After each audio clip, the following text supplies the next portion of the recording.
Good morning students. આજે આપણે article 2.6 that is current voltage characteristic of semiconductor diode study કરશું. Characteristics એટલે લાક્ષણિકતાઓ. તો આપણે પ્રવાહ વોલ્ટેજ લાક્ષણિકતાઓ સેમિકન્ડક્ટર ડાયોડ માટેની સ્ટડી કરશું. આ કેરેક્ટરિસ્ટિક્સ ઓફ સેમિકન્ડક્ટર ડાયોડ તમે 12th સ્ટાન્ડર્ડમાં પણ સ્ટડી કરી હશે. Characteristics of semiconductor diode look like this. આવી કંઈ દેખાય. ફોરવર્ડ બાયસ વખતે જે કેરેક્ટરિસ્ટિક્સ છે એને ફોરવર્ડ કેરેક્ટરિસ્ટિક્સ કહેવાય, અને રિવર્સ બાયસ લગાવી અને જે કેરેક્ટરિસ્ટિક મળે એને રિવર્સ કેરેક્ટરિસ્ટિક કહેવાય. First of all let us study forward characteristic. Forward characteristic એટલે ફોરવર્ડ લાક્ષણિકતાઓ. ફોરવર્ડ કેરેક્ટરિસ્ટિક મેળવવા માટે આપણે શું કરવું પડે? ફોરવર્ડ બાયસ લગાવવો પડે. The circuit to study forward characteristic of diode when it is forward biased is as shown below. Forward characteristics માટે PN જંક્શનમાં ફોરવર્ડ બાયસ અપ્લાય કરવો પડે. અને કેરેક્ટરિસ્ટિક આ જે છે એને ડ્રો કરવા, એનામાં આપણે કેરેક્ટરિસ્ટિકમાં બે પેરામીટર કયા છે? કરંટ અને વોલ્ટેજ. એ બંનેને માપવા માટે મને એક કરંટ મીટર જોશે અને એક વોલ્ટ મીટર જોશે. તો ફોરવર્ડ કેરેક્ટરિસ્ટિક બનાવવાની મેળવવા માટેની આ એક સર્કિટ છે. આપણે પહેલાં તો એક PN જંક્શન ડાયોડ લીધું, પછી ડાયોડ સાથે સિરીઝમાં એક કરંટ મીટર જે મિલી મીટર છે એ કનેક્ટ કર્યું. એ ડાયોડ સાથે પેરેલલમાં એક વોલ્ટ મીટર કનેક્ટ કર્યું. પછી ડાયોડ અને વોલ્ટ મીટર સાથે પેરેલલમાં એક રિયોસ્ટેટ કનેક્ટ કર્યું. રિયોસ્ટેટથી શું થશે? રિયોસ્ટેટ તમે આ પ્રેક્ટિકલ પણ કર્યું હશે 12થમાં, કે રિયોસ્ટેટથી તમે આ વોલ્ટેજ ચેન્જ કરતા જાઓ અને કરંટ મેજર કરતા જાઓ. એના માટે રિયોસ્ટેટ. અને આ ડાયોડને ફોરવર્ડ બાયસ કરવા માટે એક બેટરી વાપરી છે.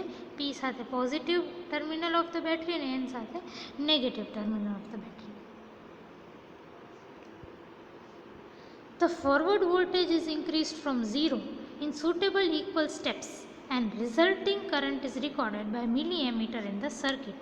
તો આ રિયોસ્ટેટના મદદથી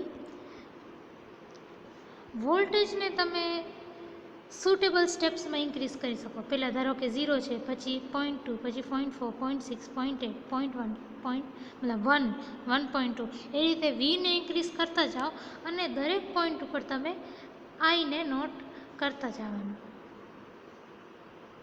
દરેક પોઈન્ટ ઉપર આઈ નોટ કરતા જાઓ. પછી આઈ નોટ કરી ગ્રાફ પેપરમાં ડ્રો કરીને આ રીતે ગ્રાફ ડ્રો કરી લો આઈ વર્સિસ વીનો. તો જે ગ્રાફ મળશે ને એને તમે ફોરવર્ડ કેરેક્ટરિસ્ટિક્સ કહેશો. From the forward characteristic will get the following conclusion. હવે ફોરવર્ડ કેરેક્ટરિસ્ટિક જે આ છે એનામાંથી આપણે શું કન્ક્લુઝન મળે છે એ જોઈએ. Point number 1, the forward characteristic is not a straight line. જો ફોરવર્ડ કેરેક્ટરિસ્ટિક છે એ સ્ટ્રેટ લાઇન નથી, આવી લાઇન છે. રેઝિસ્ટરના કેસમાં કેરેક્ટરિસ્ટિક કેવી હોય? સ્ટ્રેટ લાઇન હોય. રેઝિસ્ટરના કેસમાં R is equal two V/I આવું કંઈક હોય રેઝિસ્ટરના કેસમાં. તો સ્ટ્રેટ લાઇન હોય વિચ મીન્સ કે V/I is constant. V/I is constant. અને V is equal to IR શું છે? ઓહ્મ્સ લો છે. તો resistor is said to obey Ohm's law જ્યારે V/I is equal to constant or એક સ્ટ્રેટ લાઇન બને ત્યારે. હવે ડાયોડમાં ધ્યાન આપો, લાઇન આવી બને છે which means V/I is not constant. V/I constant ન હોય તો એ ઓહ્મ્સ લો પણ ફોલો નથી કરતો, વિચ મીન્સ ડાયોડ જે છે એ ઓહ્મ્સ લો ફોલો નથી કરતું. This is a very important point કે forward characteristics is not a straight line which means diode does not obey Ohm's law. For small values of forward voltage Vf less than the internal potential barrier V0, the forward current IF is 0.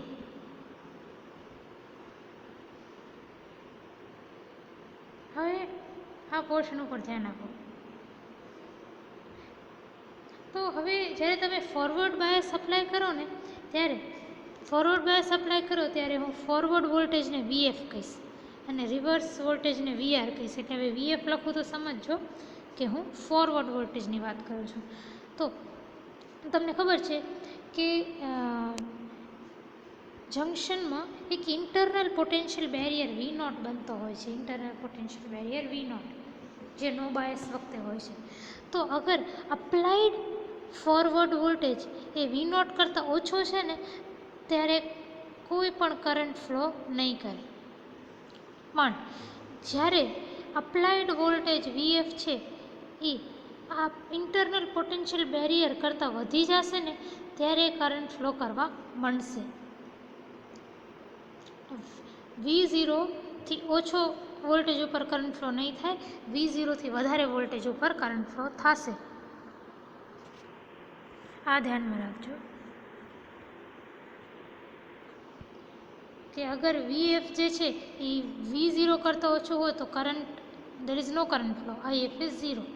The forward voltage below which the forward current IF is 0 and just above which the forward current starts increasing rapidly is called the cut-in voltage. એ જે V0 છે ને જેનાથી ઓછા voltage ઉપર there is no current flow અને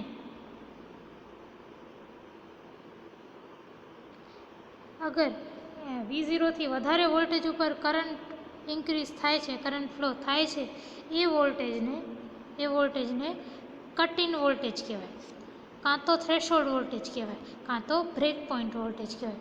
તમને એક્ઝામમાં પૂછે what is cut in voltage, કાં પછી પૂછી શકે વોટ ઇઝ થ્રેશોલ્ડ વોલ્ટેજ, કાં પછી પૂછી શકે what is break point voltage.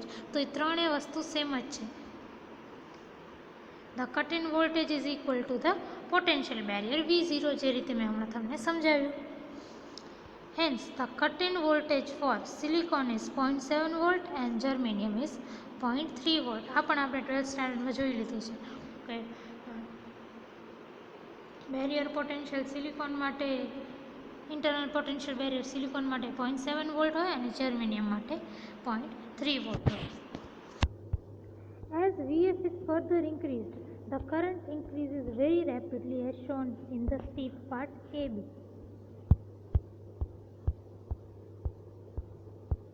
હવે આ પોઈન્ટથી અગર આપણે આગળ વધીએ, પાર્ટ AB ઉપર જોઈએ. આ જો પાર્ટ ABનો જો એકદમ એક્સપોનેન્શિયલ ઇન્ક્રીઝ થાય છે કરંટનો, બહુ રેપિડલી ઇન્ક્રીઝ થાય છે કરંટનો. આ એક્સપોનેન્શિયલ ઇન્ક્રીઝ કે રેપિડ ઇન્ક્રીઝ ઓફ કરંટ શું કામ થાય છે એનું એક્સપ્લેનેશન જોઈએ. An explanation of this sharp increase in current is as follows. શું કામ આટલો રેપિડ ઇન્ક્રીઝ ઇન કરંટ થાય છે એ જોઈએ. Increase of forward bias voltage increases the speed of flow of electrons and holes, thereby increasing their kinetic energy.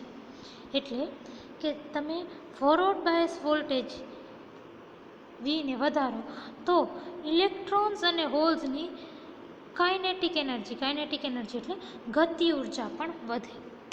તમને ખબર છે કે kinetic energy is equal two 12 mv². અને આ એનર્જી આવે ક્યાંથી? ઇલેક્ટ્રોન ગતિ કરે છે, ઇલેક્ટ્રોનને મૂવ કરવા માટે ઇલેક્ટ્રોનને મૂવ કોણ કરાવે છે? એને મૂવ કરાવે છે તમારો ફોરવર્ડ બાયસ વોલ્ટેજ. કોઈ પણ ચાર્જ E ઉપર તમે વોલ્ટેજ V લગાવો તો એના ઉપર કેટલી એનર્જી લાગે? EV જેટલી. તો જેટલું તમે વોલ્ટેજ વધારશો એટલી તમારી કાઇનેટિક એનર્જી વધશે. So increase the forward bias voltage V and the kinetic energy of electrons and hole will increase. When the electrons moving with increased kinetic energy collide with crystal atoms, some of its covalent bonds are broken and pairs of electrons and holes are created. હવે પાછા આપણે આ યુનિટના first લેક્ચરમાં જઈએ, જેમાં મેં તમને બતાવ્યું હતું કે એકચ્યુઅલી તમારો મટીરિયલ કેવું હોય, એકચ્યુઅલી સિલિકોન મટીરિયલ કેવું હોય, એ કંઈક આવું હોય સિલિકોન મટીરિયલ એકચ્યુઅલી, જેમાં ઘણા બધા કોવેલેન્ટ બોન્ડ્સ છે. જો ઘણા બધા કોવેલેન્ટ બોન્ડ્સ છે. હવે બહુ જ વધારે એનર્જીવાળો ઇલેક્ટ્રોન અગર ક્રિસ્ટલમાં મૂવ થતો હોય ને, ધારો કે કોઈ એક કોવેલેન્ટ બોન્ડ સાથે કોલાઇડ કરે, એના સાથે ભટકાય, તો શું થાય કે આ હાઈ એનર્જીવાળા ઇલેક્ટ્રોનની એનર્જીના કારણે આ કોવેલેન્ટ બોન્ડ તૂટી જાય, અને કોવેલેન્ટ બોન્ડ તૂટે ત્યારે શું થાય, ઇલેક્ટ્રોન અને હોલ્સ જનરેટ થાય.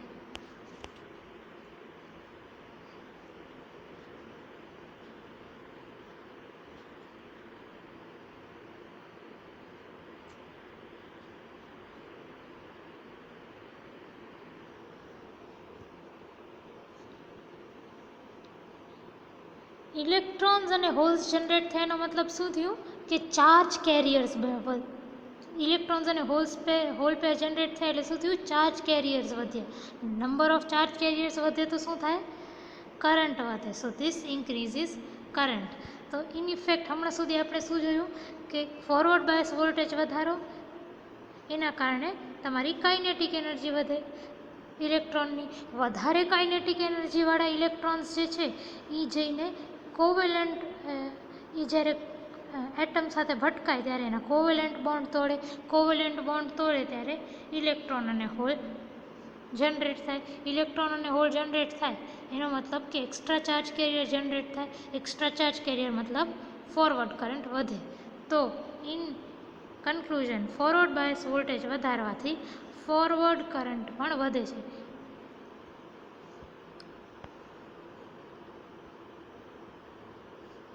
Now, as current increases, the heating effect in the crystal also increases. જેમ જેમ તમારો કરંટ વધે એમ એમ તમારો ક્રિસ્ટલ પણ વધારે ગરમ થાય. તમે જોયું હશે કે કોઈ પણ એપ્લાયન્સમાં તમે વધારે કરંટ અપ્લાય કરો ને તો એ ગરમ જલ્દી થાય. આ તમે 12thમાં આ ફોર્મ્યુલા પણ જોયો હશે, H heat is equal two I²RT. એટલે જેટલો વધારે કરંટ એટલું વધારે હીટ જનરેટ થાય. સો જેમ જેમ તમારો forward current, as the forward current increases, the heating effect also increases. The heat is dissipated in the crystal so that temperature of the junction increases. તો હીટના કારણે ટેમ્પરેચર પણ વધે, એ હીટના કારણે જંક્શનનું ટેમ્પરેચર પણ વધે. હવે તમને ખબર છે કે ટેમ્પરેચર કારણે પણ કોવેલેન્ટ બોન્ડ્સ તૂટી શકે છે. ટેમ્પરેચરના કારણે ટેમ્પરેચર વધે તો થર્મલ એનર્જી વધે. એ થર્મલ એનર્જી કારણે પણ કોવેલેન્ટ બોન્ડ્સ, જે સિલિકોનમાં જે કોવેલેન્ટ બોન્ડ્સ છે એ બ્રેક થઈ શકે છે.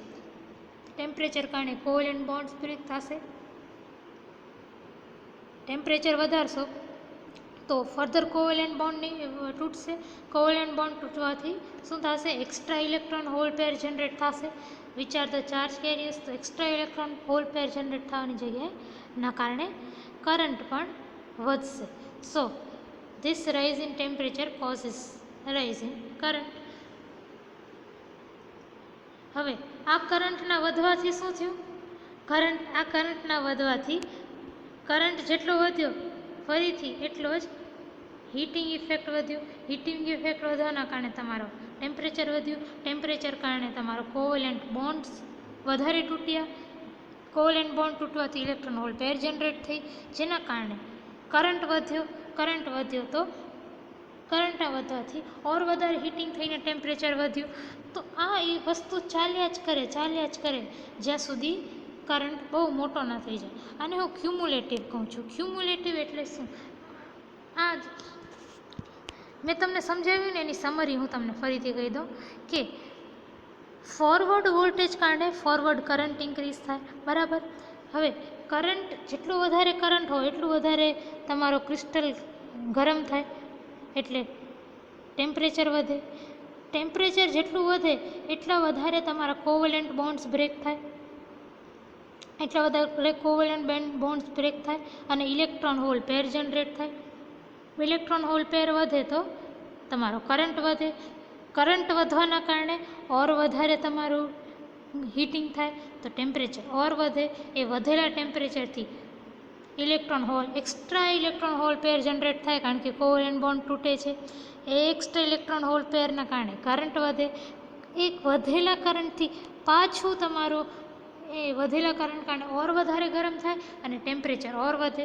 એ વધેલા ટેમ્પરેચર કારણે ઓર વધારે કોવેલેન્ટ બોન્ડ બ્રેક થાય અને તમારા ઇલેક્ટ્રોન હોલ પેર જનરેટ થાય. એ ઇલેક્ટ્રોન હોલ પેરના કારણે કરંટ ફોરવર્ડ કરંટ વધે. ને આ વસ્તુ આના કારણે આઈએફ કારણે એ વસ્તુ કન્ટિન્યુ થતી જાય કે આઈએફ કારણે ટેમ્પરેચર વધે, ટેમ્પરેચર કારણે આઈએફ વધે. એટલે આ સાયકલ રિપીટ થતી જ જાય.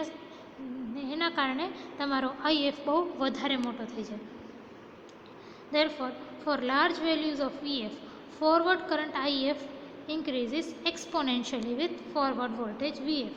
તો આ રીઝન છે કે શું કામ તમારો લાર્જ વેલ્યુઝ ઓફ VF ઉપર IF એક્સપોનેન્શિયલી બહુ વધારે ઇન્ક્રીઝ કરે છે. IF બહુ જ મોટો છે.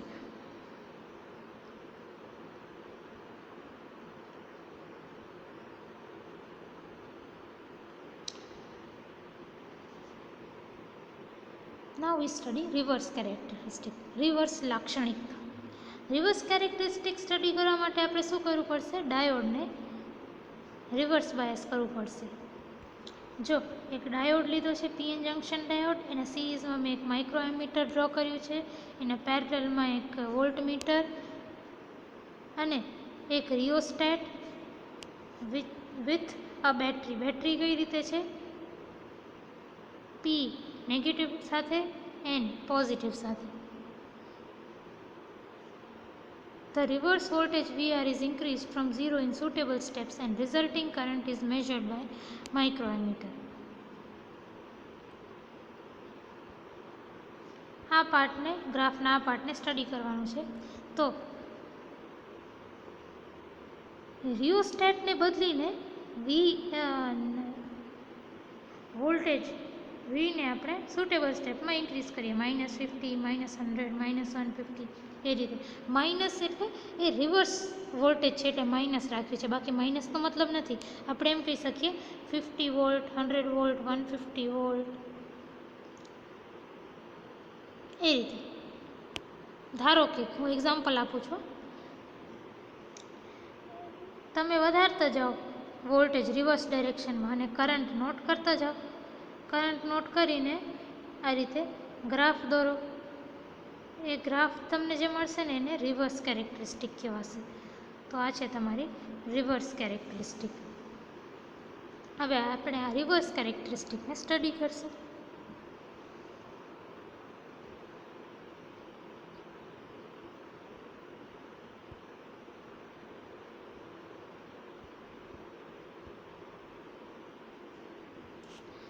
From the reverse characteristic, it is seen that point number 1, as VR is increased from 0, IR increases and reaches its maximum value I0 at a small value of VR.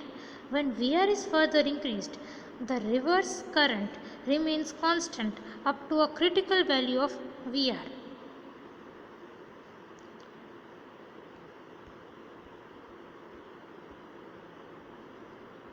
આપણે આ graph ઉપર ધ્યાન આપો.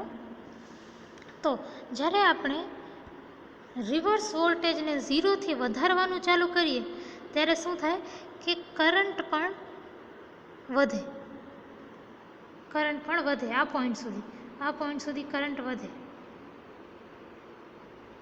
અને આ પોઈન્ટ જે છે એ point ઉપર કરંટને શું કહેવાય? I0, reverse saturation current.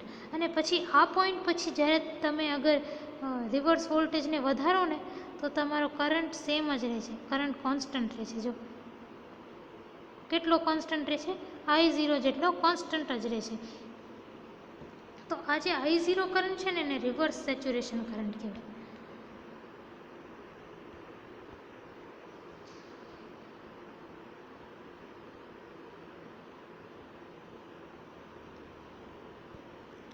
This reverse current is called reverse saturation current. Reverse saturation current નું બીજું નામ leakage current પણ છે. This leakage current is due to few minority charge carriers. We know that leakage current minority charge carriers કારણે હોય. Now, leakage current doubles for every 10 degree rise in temperature.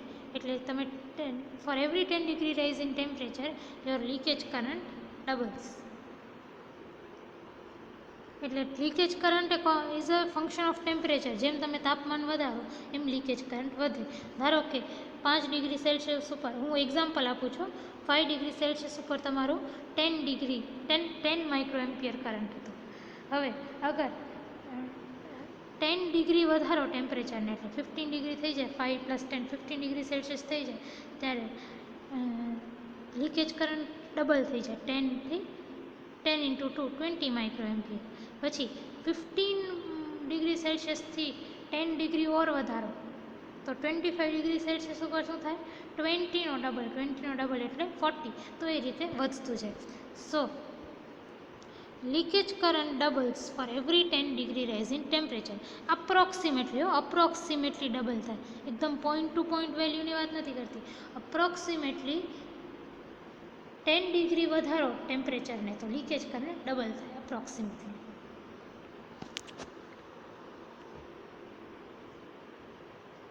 When VR is increased beyond the critical value corresponding to point A dash, IR increases rapidly. The critical value of VR is called the turnover voltage. After the point B dash, a very small increase in VR produces a large change in IR. The value of VR corresponding to B dash is called breakdown voltage. And beyond this voltage, the junction is said to be in the breakdown region.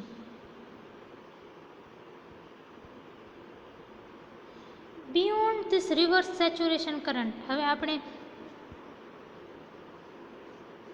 આ point સુધી તો જોઈ લીધું. હવે આ point A dash જ્યારે તમારું current constant થવાનું બંધ કરી દે, એના પછી એ પોઈન્ટને કરંટ કોન્સ્ટન્ટ થવાનું બંધ કરીને પાછું ઇન્ક્રીઝ થવા માંડે. જો પાછું ઇન્ક્રીઝ થવા માંડ્યું છે આ પોઈન્ટ પહેલાં કોન્સ્ટન્ટ હતું, હવે પાછું ઇન્ક્રીઝ થવા માંડ્યું. એ પોઈન્ટને ટર્નઓવર વોલ્ટેજ કહેવાય. શું કહેવાય? પોઈન્ટ A ડેશને ટર્નઓવર વોલ્ટેજ. આ રીતે ઇન્ક્રીઝ થાય. પછી એક એવો પોઈન્ટ B ડેશ છે, એ પોઈન્ટના પછી આ જો B ડેશ, આ પોઈન્ટ પછી તમે જોશો કે વોલ્ટેજ બહુ ચેન્જ નથી થતો. તમને એમ લાગે એકદમ કોન્સ્ટન્ટ છે, વોલ્ટેજ ચેન્જ નથી થતો, પણ કરંટ ઘણો બહુ વધારે ઇન્ક્રીઝ થાય છે. તો આ પોઈન્ટ જે છે ને, જેના ઉપર આ પોઈન્ટ જે છે B ડેશ, એને બ્રેકડાઉન વોલ્ટેજ કહેવાય. જે પોઈન્ટ ઉપર તમારું બ્રેકડાઉન થયું કહેવાય, આને બ્રેકડાઉન રીજન કહેવાય. તમે 12th સ્ટાન્ડર્ડમાં બ્રેકડાઉન કોને કહેવાય એ સ્ટડી કર્યું હશે. અને તમે બ્રેકડાઉનમાં પણ ઝેનર ડાયોડ, જે ઝેનર બ્રેકડાઉનને યુઝ કરે એના બાદ એ પણ સ્ટડી કર્યું હશે. So you know what is breakdown. તો આ રીજનને બ્રેકડાઉન રીજન કહેવાય, reverse characteristic.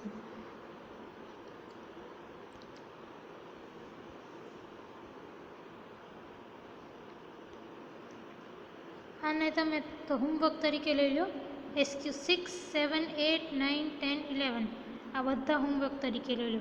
Draw the current voltage characteristic of PN junction diode. આનામાં તમે આ કેરેક્ટરિસ્ટિક્સ ડ્રો કરો. પછી ક્વેશ્ચન શું છે, આ બધા 1 માર્કના છે ક્વેશ્ચન, એક માર્કમાં આવે. Define what is reverse saturation current, what is turnover voltage, what is breakdown voltage, what is threshold voltage. Breakdown turnover વોલ્ટેજનું ડેફિનેશન આ છે. બ્રેકઓવર વોલ્ટેજનું ડેફિનેશન આ રહ્યું પોઈન્ટ 2માં. પછી રિવર્સ સેચ્યુરેશન કરંટનું ડેફિનેશન આ રહ્યું, અને થ્રેશોલ્ડ વોલ્ટેજનું ડેફિનેશન આ બધા તમને લખવાના છે. પછી આ diode does not obey Ohm's law, સાચું કે ખોટું, ટ્રુ ઓર ફોલ્સ? તો true, it does not obey Ohm's law. આવું કંઈક હોય, ઓહ્મ્સ લો જેવું ના હોય. LQ3 explain forward and reverse bias characteristic of PN junction diode. તમને બંને લાક્ષણિકતાઓ એક્સપ્લેન કરવાની છે. એટલે તમે સ્ટાર્ટ કરો અહીંયાથી આર્ટિકલ 2.6થી, તો આખું જ તમને સમજાવવું પડે.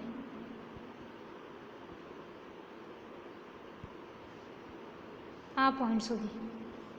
ઓકે,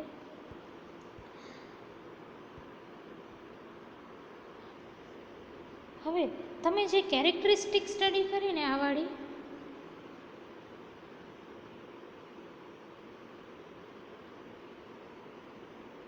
આ કેરેક્ટરિસ્ટિકને હવે આપણે મેથેમેટિકલ ટર્મ્સમાં કે એક ઇક્વેશનના રૂપમાં જોશું. Article 2.7 that is current voltage equation for PN junction diode. Current voltage equation એટલે પ્રવાહ વોલ્ટેજ સૂત્ર, PN જંક્શન ડાયોડનો પ્રવાહ વોલ્ટેજ સૂત્ર. The current voltage characteristic of a PN junction diode is represented theoretically as I is equal to I0 exponential QV by NKT minus 1. તો current voltage characteristic જે દોરી છે લાક્ષણિકતા, એને ઇક્વેશનના ફોર્મમાં, સૂત્રના ફોર્મમાં લખવું હોય તો આ રીતે લખાય. વેર I is the diode current, જેને આપણે એમ્પિયરમાં મેજર કરશું. I0 is the reverse saturation current, જેને આપણે એમ્પિયરમાં મેજર કરશું. T is the ટેમ્પરેચર, જેને આપણે કેલ્વિનમાં મેજર કરશું. V is the potential difference, જેને આપણે વોલ્ટ્સમાં મેજર કરશું. અગર આપણે ફોરવર્ડ બાયસ અપ્લાય કરીએ તો V પોઝિટિવ છે, અગર રિવર્સ બાયસ અપ્લાય કરીએ તો Vને નેગેટિવ તરીકે લેવાનું. Q શું છે? Q is the charge of electron, that is 1.6 × 10⁻19 coulomb. K તમારો બોલ્ટ્ઝમેન કોન્સ્ટન્ટ છે, 1.38 × 10⁻23 જૂલ પર ડિગ્રી કેલ્વિન. અને N શું છે? N is equal to 1 અગર આપણો ડાયોડ જે છે એ જર્મેનિયમનો છે, and N is equal to 2 અગર ડાયોડ સિલિકોનનો છે.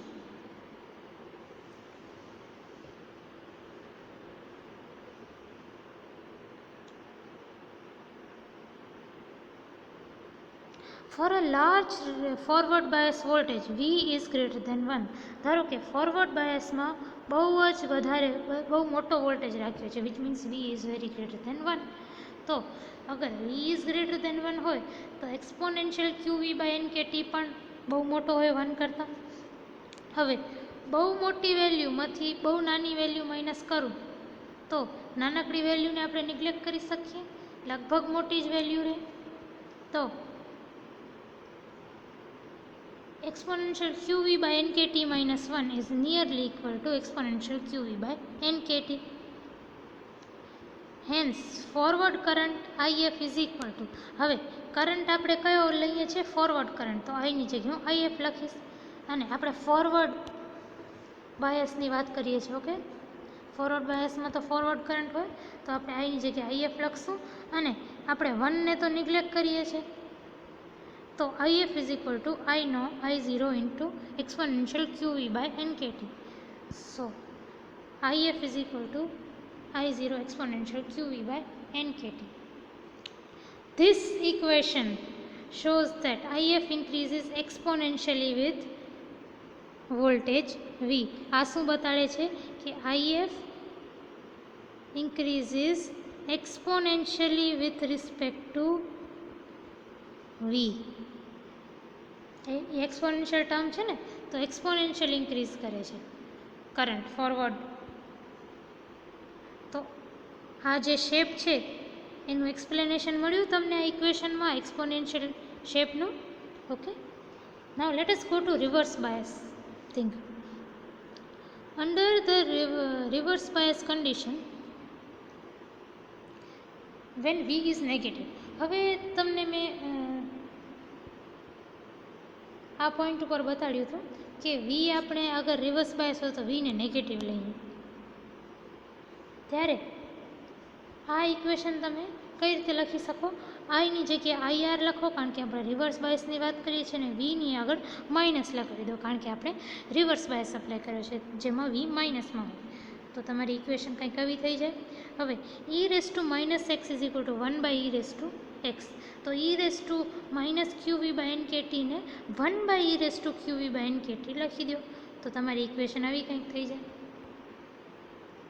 નાવ for a large reverse bias voltage, અગર રિવર્સ બાયસ વોલ્ટેજ બહુ વધારે છે તો V is very greater than 1. તો E raise to QV by N KT will also be very greater than 1. E raise to QV by N KT અગર 1થી બહુ મોટો હોય તો 1 by E raise to QV by N KT એ 1 કરતાં ઘણો નાનો હોવો જોઈએ. મેથેમેટિકલી વિચારો તો.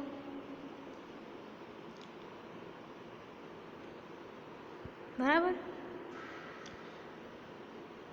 આ નાની વેલ્યુ ને આ મોટી વેલ્યુ, નાની વેલ્યુ અને મોટી વેલ્યુનો ડિફરન્સ કરો, બહુ જ નાની વેલ્યુ બહુ જ મોટી વેલ્યુનો ડિફરન્સ કરો તો તમે બહુ જ નાની વેલ્યુ હોય ને નિગ્લેક્ટ કરી શકો.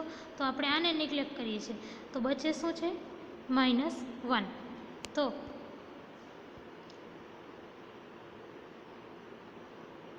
આ બ્રેકેટની જગ્યાએ હું ખાલી -1 પુટ કરી દઈશ.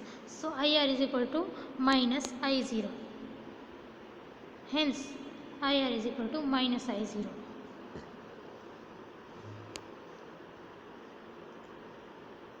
This shows that the magnitude of reverse current is I0 and it is independent of applied voltage and hence it remains constant. તો આ ફિગરના આ પોર્શનની આપણે વાત કરીએ છીએ.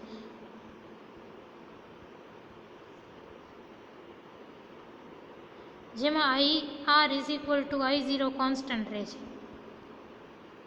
IR is equal to I0 constant રહે છે. -I0 કોન્સ્ટન્ટ રહે છે. વોલ્ટેજ કેટલો પણ તમે અહીંયા આ રિજનમાં ચેન્જ કરો ઇક્વેશનમાં, આ ઇક્વેશનમાં વોલ્ટેજવાળી ટર્મ જ નથી તો વોલ્ટેજનો કોઈ અસર જ નહીં પડે. So this is what we are talking about.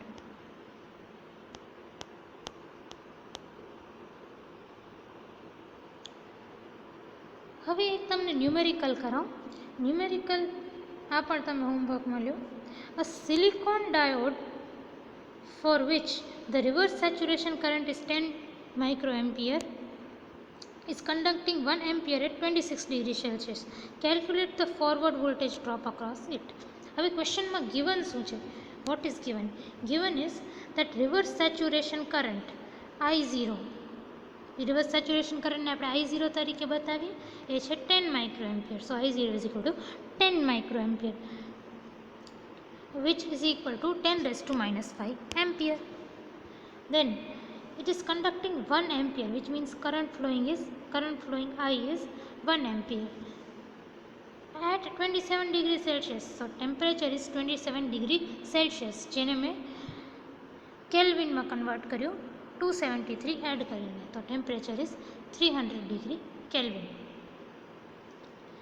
And it is a silicon diode. Silicon માટે n is equal to 2, germanium માટે n ઇઝ ઇક્વલ ટુ 1. આપણે સિલિકોન ડાયોડની વાત કરીએ છીએ તો n is equal to 2 for silicon diode. And we have to calculate the forward voltage drop across it. એટલે આપણે વી કેલ્ક્યુલેટ કરવાનું છે. We have to find V. Current voltage equation લખી દો. I is equal to I0 exponential QV by NKT -1 અને આ વીને subject of equation બનાવી દો. પહેલાં તો આઈને આ બાજુ લઈ જાઓ અને નીચે તો કંઈક આવી ઇક્વેશન બને. પછી -1ને આ બાજુ લઈ આવો તો +1 થઈ જાય તો કંઈક આવી ઇક્વેશન બને. પછી આ ઇક્વેશનમાંથી એક્સપોનેન્શિયલ હટાવવા માટે બંને સાઈડ ln કરી નાખો તો કંઈક આવી ઇક્વેશન બને. પછી Q/NKT ને આ બાજુ લઈ આવો તો આવી કંઈક ઇક્વેશન બને. NKT/Q ln I/I0 + 1 is equal to V.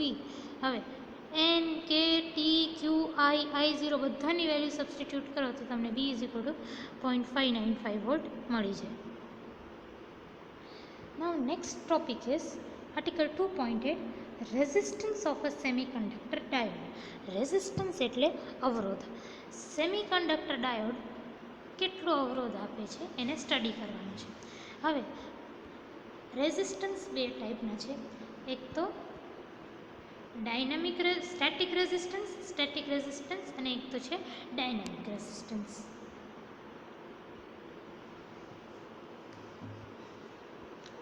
Static resistance એટલે સ્થિર અવરોધ. The static resistance is the resistance offered by diode when steady DC current flows through it. એટલે ડાયોડમાં જ્યારે તમે ડીસી પ્રવાહ પસાર કરો ત્યારે જે અવરોધ મળે ને એને સ્થિર અવરોધ કહેવાય. સ્ટેટિક રેઝિસ્ટન્સને તમે કેપિટલ R આ રીતે બતાવો, and it is the ratio of applied voltage V to steady current I. So R is equal to V by I. તો 12th સ્ટાન્ડર્ડમાં જે તમે રેઝિસ્ટન્સ 12th સ્ટાન્ડર્ડ સુધી તમે હમણાં સુધી જે તમે કેપિટલ R કે રેઝિસ્ટન્સની વાત કરતા હતા ને એ સ્ટેટિક રેઝિસ્ટન્સ હતું. તમે ડીસી કરંટ અપ્લાય કરો ડાયોડમાં ત્યારે જે રેઝિસ્ટન્સ મળે એને સ્ટેટિક રેઝિસ્ટન્સ કહેવાય. R is equal to V by I. Second is dynamic resistance. Dynamic resistance એટલે ચલિત અવરોધ. When the forward current flowing through the diode varies AC current, then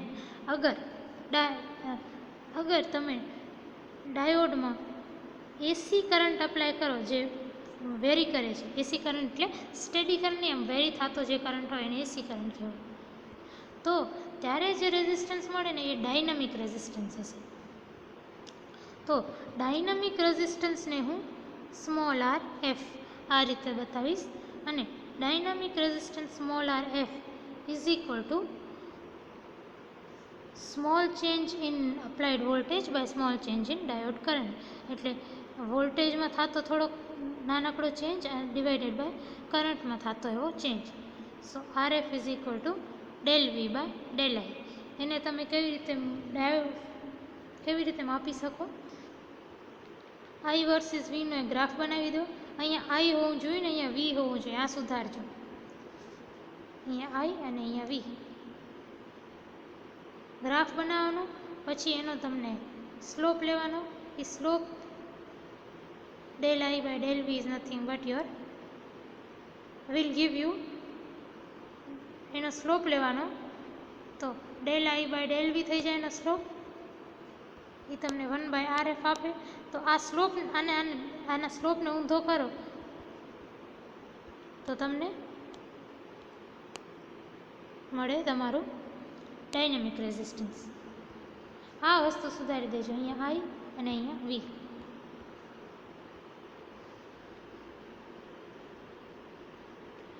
Under forward bias condition, when large forward voltage is applied, then forward current is.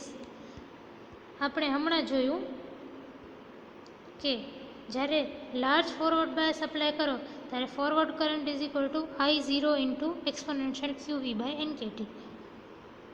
તો ફરીથી એ વસ્તુ લખું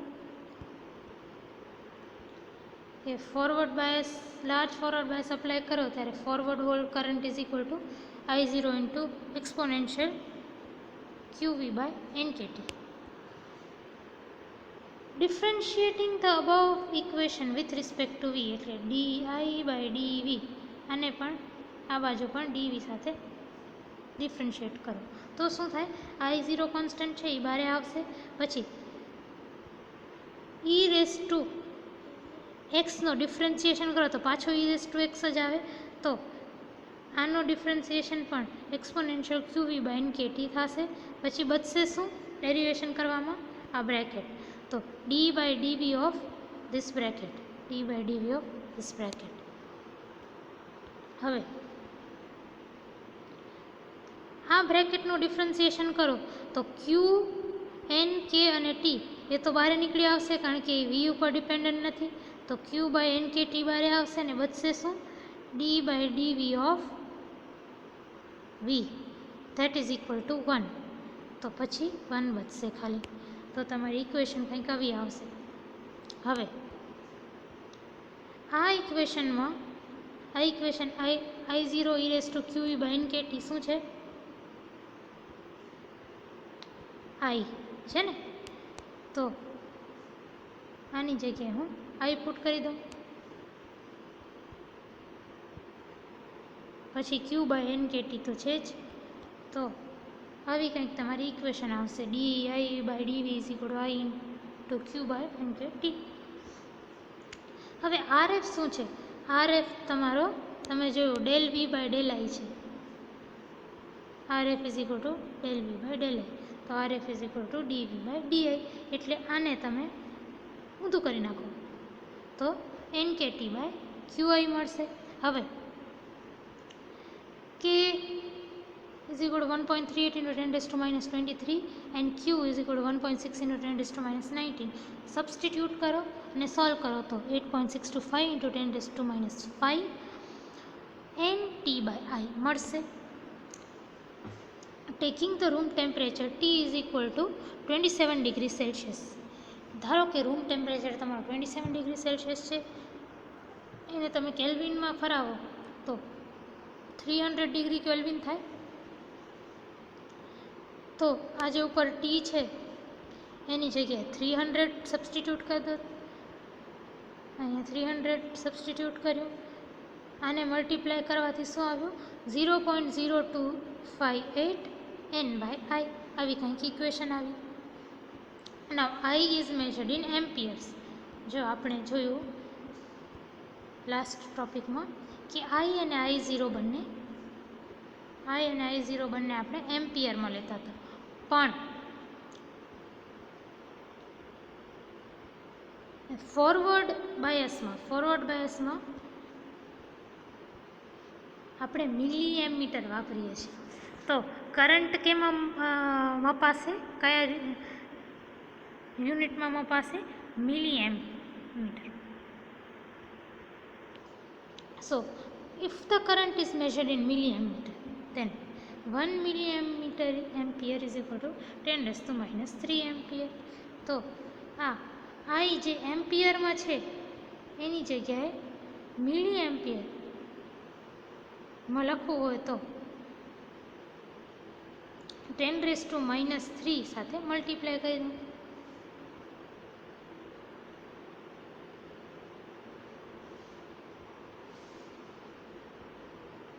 સો આની જગ્યાએ 10 to -3 into I લખી દો. તો આ 10 to -3 આને સોલ્વ કરો તો શું બને? 25.8 n/I. 25.8 ને લગભગ તમે 26 તરીકે રાઉન્ડ ઓફ કરી શકો. તો RF is nearly equal to 26 n/I, where I is the current measured in milliampere and n, what is n? n શું છે? n is equal to 1 અગર તમારો ડાયોડ જર્મેનિયમથી બનેલો છે, and n is equal to 2 અગર તમારો ડાયોડ સિલિકોનથી બનેલો છે. હજી એક શોર્ટ ક્વેશ્ચન SQ12 પણ હોમવર્કમાં લો. Define dynamic resistance. What is dynamic resistance? મતલબ ચલિત અવરોધની વ્યાખ્યા આપો. તો ડેફિનેશનમાં શું લખવાનું?